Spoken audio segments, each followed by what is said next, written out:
ಸರ್ವೇ ಭವಂತು ಸುಖಿನಃ. ಇಂದಿನ ಭಕ್ತಿ ಸಂದೇಶವನ್ನು ನೋಡೋಣ. ಅಹಂ ಹಿ ಸರ್ವಯಜ್ಞಾನಾಂ ಭೋಕ್ತಾ ಚ ಪ್ರಭುರೇವ ಚ ನ ತು ಮಾಂ ಅಭಿಜಾನಂತಿ ತತ್ವೇನಾತಶ್ಚ್ಯವಂತಿ ತೇ.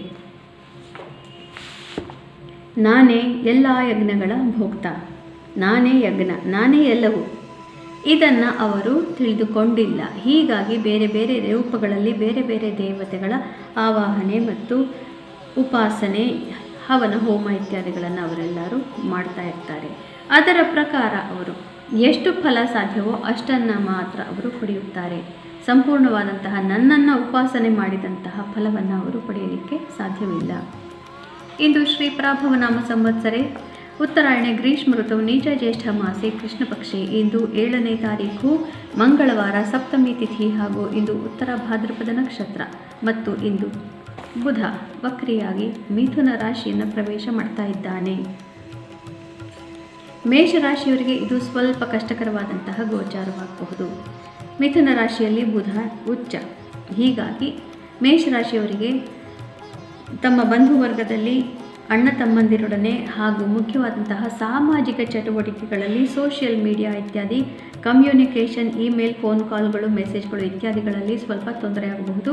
ಹೀಗಾಗಿ ಯಾರ್ಯಾರು ಮಾತು ಬರವಣಿಗೆಯಿಂದ ತಮ್ಮ ಜೀವನವನ್ನು ಸಾಗಿಸ್ತಾ ಇದ್ದಂಥವರು ಮತ್ತು ರಿಸರ್ಚ್ R&Dನಲ್ಲಿರುವಂತಹ ಕಂಪ್ಯೂಟರ್ ಪ್ರೊಫೆಷನಲ್ಸು, ಕೋಡಿಂಗ್ ಮಾಡುವವರು, ಇಂಥವರೆಲ್ಲರೂ ನಿಮ್ಮ ಕೆಲಸದಲ್ಲಿ ಹೆಚ್ಚಿನ ಜಾಗರೂಕತೆ ಕೊಡೋದು ಅವಶ್ಯಕ. ವೃಷಭ ರಾಶಿಯವರಿಗೆ ಅತ್ಯುತ್ತಮವಾದಂತಹ ಗೋಚಾರ. ಮನೆಯಲ್ಲಿ ಶುಭ ಸಮಾರಂಭದ ಸೂಚನೆಗಳು, ಮನೆಯಲ್ಲಿ ಶುಭ ಸಂತೋಷ ವಾತಾವರಣ ಇವೆಲ್ಲವೂ ಮುಂದುವರಿತಾ ಇದೆ. ಧನಾಗಮ ಕೂಡ. ಮಿಥುನ ರಾಶಿಯವರಿಗೆ ಸ್ವಲ್ಪ ಕಷ್ಟಕರವಾದಂತಹ ಗೋಚಾರ.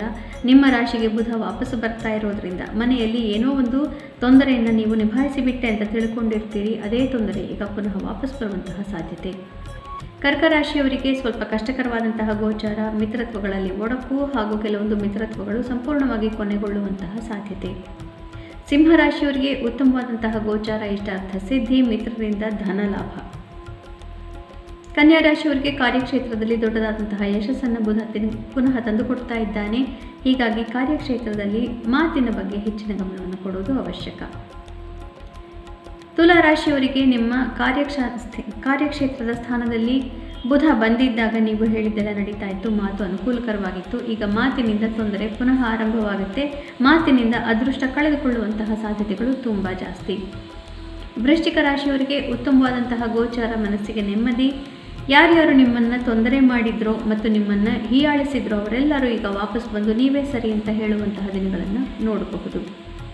ಧನು ರಾಶಿಯವರಿಗೆ ಸ್ವಲ್ಪ ಕಷ್ಟಕರವಾದಂತಹ ಗೋಚಾರ. ಪಾರ್ಟ್ನರ್ಶಿಪ್ಗಳಲ್ಲಿದ್ದಂತಹ ಒಡಕು ತೊಂದರೆಗಳು ಪುನಃ ವಾಪಸ್ ಬರುತ್ತವೆ. ದಾಂಪತ್ಯದಲ್ಲೂ ಕೂಡ ಮಾತಿನಿಂದ ತೊಂದರೆ. ಮಕರ ರಾಶಿಯವರಿಗೆ ಉತ್ತಮವಾದಂತಹ ಗೋಚಾರ. ಶತ್ರುನಾಶ, ಶತ್ರುಧ್ವಂಸ, ಸಾಮಾಜಿಕ ಚಟುವಟಿಕೆಗಳಲ್ಲಿ ಸೋಷಿಯಲ್ ಮೀಡಿಯಾ ಇತ್ಯಾದಿಗಳಲ್ಲಿ ಯಶಸ್ಸು. ಯಾರ್ಯಾರು ಫಿಸಿಕಲ್ ಫಿಟ್ನೆಸ್, ಅಡ್ವೆಂಚರ್ ಇತ್ಯಾದಿಗಳನ್ನು ಮಾಡಿಕೊಂಡಿದ್ದೀರಿ ನಿಮಗೂ ಕೂಡ ಯಶಸ್ಸು. ಕುಂಭರಾಶಿಯವರಿಗೆ ಸ್ವಲ್ಪ ಕಷ್ಟಕರವಾದಂತಹ ಗೋಚಾರ. ಇನ್ವೆಸ್ಟ್ಮೆಂಟ್, ಹಣಕಾಸಿನ ವಿಚಾರಗಳಲ್ಲಿ ಇವುಗಳಿಗೆ ತೊಂದರೆಗಳಿಗೆ ಹಾಕಿಕೊಳ್ಳಬಹುದು. ಮಕ್ಕಳಿಂದ ಸ್ವಲ್ಪ ಕಿರಿಕಿರಿ ಹೆಚ್ಚು. ಮೀನರಾಶಿಯವರಿಗೆ ಇದು ಉತ್ತಮವಾದಂತಹ ಗೋಚಾರ. ಮನೆಯಲ್ಲಿ ನೆಮ್ಮದಿ, ಮನಸ್ಸಿನಲ್ಲಿ ನೆಮ್ಮದಿ, ಆಸ್ತಿಪಾಸ್ತಿ ವಿಚಾರಗಳಲ್ಲಿ ಮನಸ್ಸಿಗೆ ನೆಮ್ಮದಿ ಮತ್ತು ರಿಯಲ್ ಎಸ್ಟೇಟ್ ಬಿಸ್ನೆಸ್ ಇತ್ಯಾದಿಗಳಲ್ಲಿರೋರಿಗೆ ಇದರಿಂದ ಒಳ್ಳೆಯದಾಗುತ್ತೆ. ಮನಸ್ಸಿಗೆ ನೆಮ್ಮದಿ ಪ್ರಾಪ್ತಿ, ತೊಂದರೆಗಳಿಂದ ಪರಿಹಾರ ಪ್ರಾಪ್ತಿ. ಪುನಃ ನಾಳೆ ಭೇಟಿಯಾಗೋಣ. ಅಲ್ಲಿವರೆಗೂ ನಿಮಗೆ ತಿಳಿದೇ ಇದೆ, ಗೀತಾ ಶ್ಲೋಕಗಳ ಶ್ರವಣ ಪಠಣ ಮನನ ಲೇಖನವನ್ನು ಮಾಡೋದರಿಂದ ನಾವು ಸ್ವರ್ಗಕ್ಕೆ ಹೋಗಿ ಪುನಃ ಭೂಮಿಗೆ ಹಿಂತಿರುಗುವಂತಹ ಈ ಒಂದು ಜನ್ಮ ಮರಣದ ಚಕ್ರದಿಂದ ಮುಕ್ತರಾಗಿ ಭಗವಂತನ ಧಾಮವನ್ನು ಒಮ್ಮೆಲೆ ಸೇರಿಬಿಡ್ತೇವೆ. ಪುನರ್ಜನ್ಮ ಇರೋದಿಲ್ಲ. ಶುಭಮಸ್ತು. ಶ್ರೀಕೃಷ್ಣ ಜಯತೆ.